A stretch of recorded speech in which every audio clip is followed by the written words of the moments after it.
اللہ اکبر۔ اعوذ باللہ من الشیطان الرجیم، بسم اللہ الرحمن الرحیم۔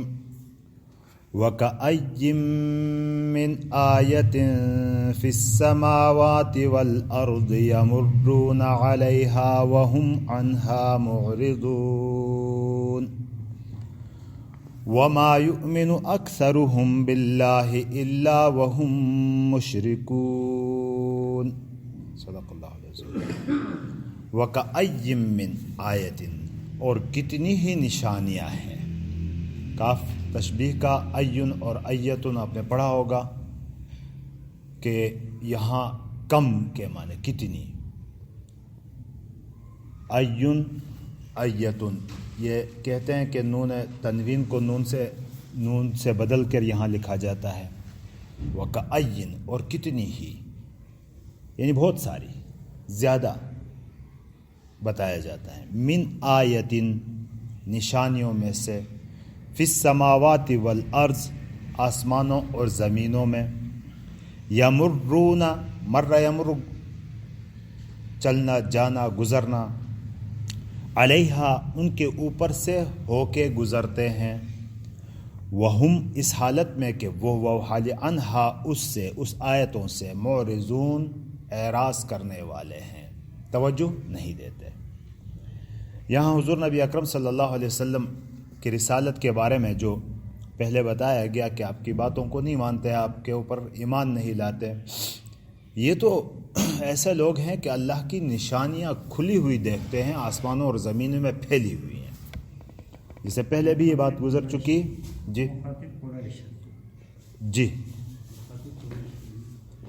مخاطب تو حضور صلی اللہ علیہ وسلم ہے، بات قریش کی چل رہی ہے اور کفار کی، عام انسان بھی یہی ہے کہ اللہ کی نشانیاں کیا ہیں کہ زمین اور آسمان کا ہر ذرہ اللہ کی نشانی ہے، کہ ہر ذرے پر اگر غور کریں، اس کی حقیقت کو دیکھیں تو یہیں تک بات پہنچتا ہے کہ یہ پیدا کرنے والا کوئی ہے اور وہ اکیلا ہے، ایک اللہ ہے، لا الہ الا اللہ۔ اس بات پر آدمی اس نتیجے پر پہنچتا ہے، لیکن اس نظر سے اگر دیکھے تو، لیکن لوگ تو ایسے ہیں کہ موج مستیوں میں ایسے پڑے ہوئے ہیں، ان نشانیوں کی طرف کبھی غور ہی نہیں کیا، اس لیے اللہ ہی کو نہیں مانتے یہ لوگ۔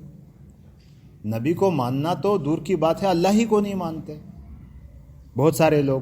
وَكَأَيٍّ مِّنْ آیَةٍ، کتنی ہی نشانیاں ہیں آسمانوں اور زمینوں میں، یمرون علیہا، کہ ان کے اوپر ہو کر گزرتے ہیں، وَهُمْ عَنْهَا مُعْرِضُونَ، وہ اس سے منہ موڑتے ہیں، اعراض کرتے ہیں، ان کی طرف توجہ ہی نہیں دیتے۔ فرما وَمَا يُؤْمِنُ أَكْثَرُهُمْ بِاللَّهِ، اور ایمان نہیں لاتے ان میں سے اکثر اللہ پر، إِلَّا وَهُمْ مُشْرِكُونَ، مگر وہ شرک کرتے ہیں، یعنی جو اکثر ایمان لاتے ہیں وہ بھی شرک کرتے ہیں۔ یہاں قریش کے بارے میں یہ ہے کہ وہ اللہ کو تو مانتے تھے، اللہ کو تو تقریباً سارے ہی کافر مانتے ہیں دہریوں کے علاوہ، لیکن اپنی مرضی سے مانتے ہیں، ہاں اپنی مرضی سے مانتے ہیں۔ کوئی بھی تشریح اللہ کو ماننے کی اپنی ہو جائے تو وہ ایمان معتبر نہیں، وہ ایمان نہیں کہلاتا۔ مثلا قریش کے لوگ اللہ کو تو مانتے تھے، لیکن کچھ ایسے تھے کہ جو فرشتوں کو اللہ کی بیٹیاں کہتے تھے، اور یہود و نصارہ اور دوسرے مشرکین جتنے بھی ہیں، کوئی عزیر ابن اللہ، المسیح ابن اللہ اور وغیرہ وغیرہ کو اللہ کا بیٹا، بیٹیاں، شریک، اور بتوں کو رکھتے کہ یہ ہماری مرادیں پوری کرتا ہے۔ تو جو ایمان کا دعویٰ بھی اگر کرتے ہیں تو وہ اپنے ایمان کے ساتھ شرک کو بھی ملاتے ہیں، لہٰذا یہ ایمان بھی معتبر نہیں ہے۔ اس سے ہمیں بھی اپنے حالات پر توجہ دینی چاہیے کہ کہیں اللہ کے ذات اور صفات میں شرک تو نہیں ہو رہا ہے، کہ جو چیز اللہ کے لیے کرنی ہے دوسروں کے لیے کی جائے، دعا اللہ سے کرنی ہے دوسروں سے کی جائے، پیر بابا سے، مولا بابا سے، یا جو چیز اللہ کو دکھانے کے لیے کرنی ہے اس کو بھی حدیث پاک میں شرک اصغر کہا ہے اس بات کو کہ آدمی کرے عبادت اللہ کو دکھانے کے لیے اور وہ کر رہا ہے مخلوق کو دکھانے کے لیے، اس کو بھی شرک اصغر کہا ہے حدیث پاک. یہ بھی شرک ہے. تو اس لیے جو بھی کام کرنا ہے ایک بندہ مومن خالص اللہ کو راضی کرنے کے لیے کرتا ہے. تو یہاں یہ بتایا گیا اس آیت میں کہ وما جو ایمان لاتے ہیں ان میں سے اکثر تو وہ بھی اس میں شرک کرنے لگتے ہیں. افامنوا ان تأتیہم غاشیۃ من عذاب اللہ او تأتیہم الساعۃ بغتۃ وہم لا یشعرون. پھر ان لوگوں کو متنبہ کیا جاتا ہے کہ تم جو اللہ کی کھلی نشانیاں دیکھ کے اس پر غور نہیں کرتے، اللہ کی مان کے نہیں چلتے، اللہ جن کو انبیاء نبی بنا کر بھیجتا ہے ان کی نہیں مانتے، تو کیا یہ لوگ مطمئن ہو گیا؟ امن امن کا مامون ہونا، مطمئن ہونا، محفوظ ہونا، کیا یہ مطمئن ہے اس بات سے کہ ان تأتیہم کہ آئے ان کے اوپر غاشیۃن، غشا یغشی کے معنی چھا جانا، ڈھانک لینا، ڈھانپ لینا، غاشیۃ من عذاب اللہ، اللہ کے عذاب میں سے ڈھانکنے والی کوئی چیز. کیا مطلب؟ کہ کوئی بلا آسمان عذاب کی ان کے اوپر آ کے پڑ جائے کہ جس میں یہ سارے مبتلا ہوں. او تأتیہم الساعہ، یا آئے ان کے اوپر الساعہ کا لفظ قیامت کے بارے میں استعمال ہوتا ہے کہ یا آئے ان کے اوپر قیامت بغتتاً، اچانک. بغتتاً کے معنی ہوتے ہیں کوئی چیز اچانک پڑنا کہ جس کی اس کو خبر بھی نہ ہو. تو بغتتاً مصدر کا صیغہ مصدر ہے کہ اچانک آ کے ان کے اوپر قیامت آ جائے، وہم لا یشعرون، اور ان کو سمجھ بھی نہ آیا ہو، ان کو پتہ بھی نہ چلے اور ان کو پتہ بھی نہ ہو، اچانک عذاب آ جائے. کہ ان باتوں سے یہ لوگ مطمئن ہو گئے ہیں کہ اللہ کی طرف سے نہ تو کوئی عذاب آئے گا اور نہ ہی قیامت آئے گی. یقیناً جو کھلی نافرمانیوں میں مبتلا ہیں ان کے اوپر عذاب الہی دنیا میں بھی آتا ہے، اور پھر قیامت تو ہے ہی، قیامت تو آئے گی ہی. ان کو متنبہ کیا جا رہا ہے. آگے پھر چونکہ یہ لوگ مانتے نہیں تو حضور صلی اللہ علیہ وسلم، آپ صلی اللہ علیہ وسلم کو یقیناً بے چینی ہوتی تھی، پریشانی ہوتی تھی. فرمایا کہ قل، کہہ دیجیے. امر کا صیغہ ہے اور مخاطب کون ہے؟ حضور نبی اکرم صلی اللہ علیہ وسلم. قل، کہہ دیجیے، ھذہ سبیلی، یہ میرا راستہ ہے، یہ میرا راستہ ہے، یعنی یہ میرا مقصد ہے، میرا چلن کا طریقہ یہی ہے. کیا ہے؟ ادعو الی اللہ، میں اللہ کی طرف دعوت دیتا ہوں، علی بصیرت، بصیرت کے ساتھ، سمجھ بوجھ کے ساتھ. ایسا نہ ہو کہ کوئی عقل کا اندھا ہو کہ میں یہ کام کر رہا ہوں، خوب دل کی روشنی کے ساتھ، بصیرت کے ساتھ. انا ومن اتبعنی، میرا بھی اور جس نے میری اتباع کی اس کا بھی. یعنی یہ راستہ صرف میرا ہی نہیں کہ میں اللہ کی طرف دیتا ہوں، جس نے میری اتباع کی، اے من آمن بی، جس نے میرے اوپر ایمان لایا ہے، اس کا بھی یہ راستہ ہے کہ وہ اللہ کی طرف لوگوں کو دعوت دیتا ہے. تو یہ راستہ گویا کہ بتا دیا گیا. یہاں ایک بات یہ ہے کہ جو اللہ والے ہیں، اللہ کے داعی ہیں، صرف دعوت دینے ہی سے کچھ نہیں ہوتا، بلکہ ان کو اپنا راستہ بھی وہی رکھنا ہے جو اللہ اور رسول کا ہے. ہوتا ایسا ہے کہ میں دعوت تو لوگوں کو دیتا ہوں، لیکن گھر جاتا ہوں تو اپنے رسوم اور رواج میں اللہ کو بھی بھول جاتا ہوں، نبی کو بھی بھول جاتا ہوں. تو یہ راستہ میں نے اپنا تبدیل نہیں کیا ہے، راستہ میں نے تبدیل نہیں. ان کو الگ تھلگ ہی اس رنگ میں رنگا ہوا ہونا چاہیے جو اللہ نے بتایا ہے، جو رسول نے بتایا ہے. اب اس رنگ میں رنگا ہوا آدمی جب اللہ کی طرف دعوت دیتا ہے تو یہ اپنے کام پر قائم ہے، ورنہ صرف الفاظ تو پھیلیں گی. الفاظ سے صرف دعوت ہو، تقریروں سے صرف دعوت ہو تو الفاظ سے تو الفاظ پھیلیں گے، عمل تو نہیں پھیلے گا، لوگوں کی زندگیوں تو نہیں بدلیں گی. جی ہر امتی کے اوپر بتائیں، ہاں یہ میرا بھی یہ راستہ ہے اور جس نے میرا اتباع کیا ہے اس کا بھی یہ راستہ ہے. ہاں بالکل ضروری ہے، راستہ بتا دیا اس کو. حدیث پاک میں بھی اس کی تصریح آتی ہے. یہ تبلیغ حضرات تو اس کو موضوع ہی بناتے ہیں نا، یہ موضوع بھی ہے. لیکن تبلیغ پھر دعوت اللہ یہ کوئی فرض و واجب نہیں ہے کہ آپ چلہ 4 مہینے لگائیں. دعوت اللہ کے اور بھی بہت سارا، اب یہ جو ہم کر رہے ہیں یہ بھی دعوت اللہ کے ہی اس میں ہے. وہاں جانا سے روزہ چلہ 4 مہینے لگانا کوئی فرض اور واجب نہیں ہے، لیکن پھر بھی لگانا چاہیے. کیوں؟ اس لیے کہ یہ سب سے آسان راستہ ہمارے لیے اللہ نے دیا ہوا ہے. دوسرے اور کسی راستے میں ہمارے پاس ایسا کوئی ہے نہیں عام لوگوں کے لیے، اور کوئی پھر راستہ نہیں ہے. تو لہٰذا وہاں جا کے اس میں لگانے کا ہمیں کہا جاتا ہے. انا ومن اتبعنی، میرا بھی یہ ہے راستہ اور جس نے میری اتباع کی اس کا بھی یہ راستہ ہے. وسبحان اللہ، اور اللہ کی ذات پاک ہے. جن جن چیزوں کو شریک بنایا جاتا ہے اللہ کے ساتھ اس سے اللہ کی ذات پاک ہے. وما انا من المشرکین، اور میں اس طرح کے شرک کرنے والوں میں سے نہیں ہوں. یعنی یہ کھلا اپنا اعلان ہونا چاہیے کہ لوگ جو بھی کریں، جیسا بھی کہیں، جیسا رواج، جیسا اٹھنا بیٹھنا، میرا راستہ الگ ہی ہے. جو مجھے اللہ نے بتایا اور رسول نے بتایا میرا وہی راستہ ہے. نہ میں رسم و رواج کا پابند، نہ قوم قبیلے کا پابند. میں پابند ہوں تو کس کا پابند ہوں؟ جو اللہ نے مجھے راستہ بتایا ہے میں اس کا پابند ہوں. اس کا اعلان ہے.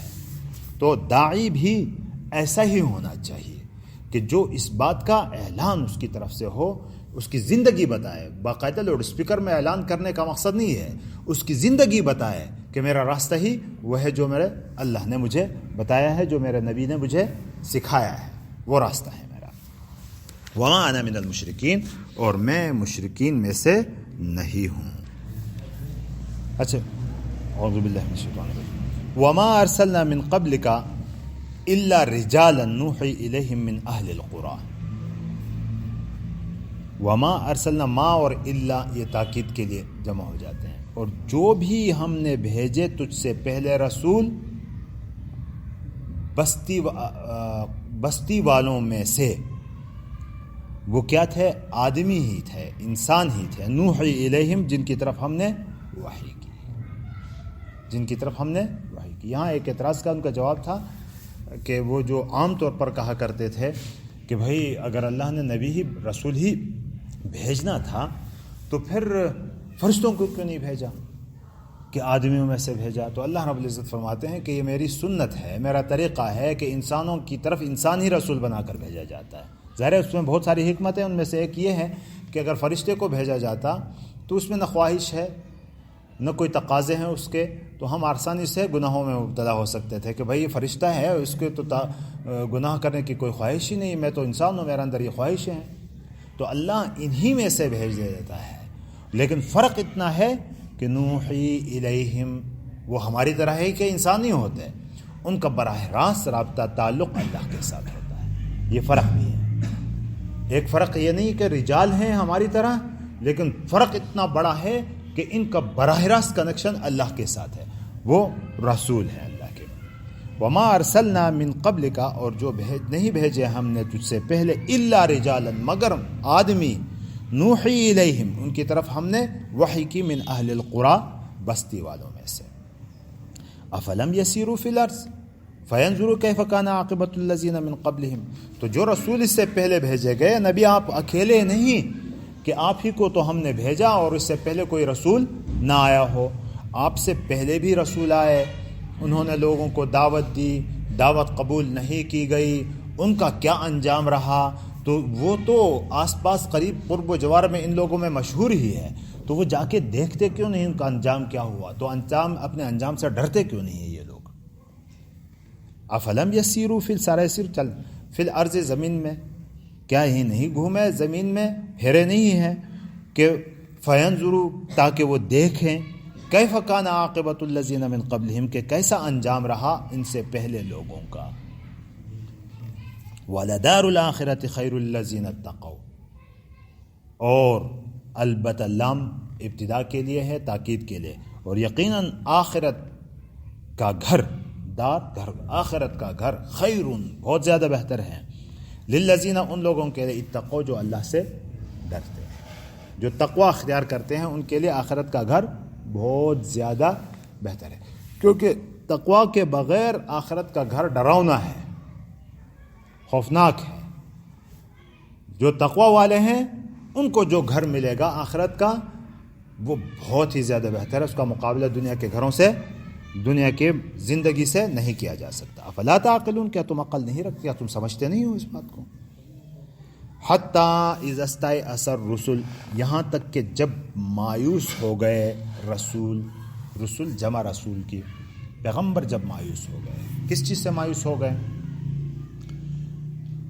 تفصیل ہے اس میں، لیکن زیادہ تر اس طرف ہے کہ رسول اس بات سے مایوس ہو گئے کہ یہ لوگ اب مانیں گے نہیں، ان کو دعوت دی جا رہی ہے، ان کو بلایا جا رہا حق کی طرف، لیکن یہ لوگ ماننے کے نہیں ہے۔ تو وَظَنُّوا أَنَّهُمْ قَدْ كُذِبُوا، اور انہوں نے یہ گمان کیا، کس نے؟ قوم نے، لوگوں نے، یہ لوگوں کی طرف ہے کہ ان قد کذبوا، کہ ان سے جھوٹ کہا گیا۔ رسول نے تو یہ کہا کہ بھائی یہ لوگ اب مانیں گے نہیں، بات ہی ختم ہو گئی، ساری دلیلیں پوری ہو گئی، لیکن یہ لوگ ماننے کے لیے تیار نہیں ہے۔ اور لوگوں میں یہ بات ہو گئی کہ ہمیں جو ڈرایا دھمکایا جا رہا تھا، ہم سے جو کہا جا رہا تھا کہ بھائی نہیں مانو گے تو تمہیں عذاب آئے گا، نہیں مانو گے تو تمہارے اوپر کوئی آفت آئے گی، نہیں مانو گے تو اللہ کی ناراضگی آئے گی، تو وہ کچھ ہوا نہیں۔ تو یہ مہلتیں لوگوں کو برباد کر دیتی ہیں۔ مہلت کو دیکھ کر لوگ کیا ہو جاتے ہیں؟ سمجھتے ہیں کہ مہلت کو دیکھ کر لوگ سمجھتے ہیں کہ شاید کچھ بھی نہیں ہے، شاید کچھ بھی نہیں ہے۔ تو یہاں بھی رسولوں کے زمانے میں بھی ایسا ہے کہ حتیٰ اذا استیأس الرسل، جب رسول کیا ہو گئے؟ مایوس ہو گئے۔ وَظَنُّوا أَنَّهُمْ قَدْ كُذِبُوا، اور ان لوگوں نے یہ گمان کیا کہ ان سے جھوٹ کہا گیا۔ جَاءَهُمْ نَصْرُنَا، تو تب ہماری مدد آ گئی، رسولوں کے پاس مدد ہماری آ گئی۔ تو یا تو پھر ان کو عذاب میں مبتلا کر دیا، ان کو کامیاب و کامران کر دیا۔ تو کیا ہوا؟ فَنُجِّيَ مَن نَّشَاءُ، تو جس کو ہم چاہتے ہیں اس کو ہم نے نجات دی۔ وَلَا يُرَدُّ بَأْسُنَا، رد يرد کو اندر لوٹنا، بأس سختی، تکلیف، عذاب کے معنی میں آتا ہے۔ وَلَا يُرَدُّ بَأْسُنَا، اور ہمارا عذاب نہیں ٹلتا، اور ہمارا عذاب نہیں ٹلتا عن القوم المجرمین، مجرم قوموں سے، اور ہمارا عذاب مجرمین سے ٹلتا نہیں ہے۔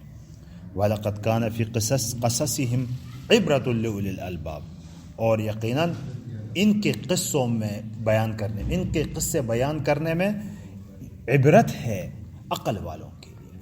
جو عقل والے ہیں وہ ان باتوں کو عقل سے سوچتے ہیں، بصیرت سے سوچتے ہیں، جب سوچتے ہیں تو اس سے سبق حاصل کرتے ہیں، ورنہ پرانی کہانیوں میں کچھ نہیں رکھا ہے۔ پرانے قصوں میں صرف ایک ہی بات ہے کہ ان سے عبرت پکڑی جاتی ہے کہ ان کے ساتھ کیا ہوا اور کیا ہوگا اور ہمیں کیا کرنا چاہیے۔ ما کان حدیثا یفترا، یہ کوئی ایسی بات نہیں جو گھڑی گئی۔ یفترا، افترا مانا جھوٹ باندھنا، وہ ایسی کوئی بات نہیں تھی کہ جو گھڑی گئی۔ ولیکن تصدیق الذی بین یدیہ، لیکن یہ تصدیق ہے اس کے لیے جو اس سے پہلے ہو گئی ہے، آ گئی ہے۔ یعنی اس سے پہلے جو کتابوں میں یوسف علیہ السلام کا جو واقعہ تھا خصوصاً، وہ اس سے پچھلی کتابوں میں بھی، بائبل وغیرہ میں اب بھی موجود ہے، لیکن اس کی تصدیق کرتا ہے یہ۔ وتفصیل کل شیء، ہر چیز کی تفصیل بھی، کیونکہ ان میں بعض چیزیں اپنی طرف سے بنائی گئی ہیں، تو یہاں ان کی وضاحت ہے، تفصیل وضاحت ہے ہر شے کی۔ وہدن، اور ہدایت ہے، ورحمتن، اور رحمت ہے، لقوم یؤمنون، ایمان والے لوگوں کے لیے۔ ایمان والے لوگوں کے لیے کیا ہے؟ ہدایت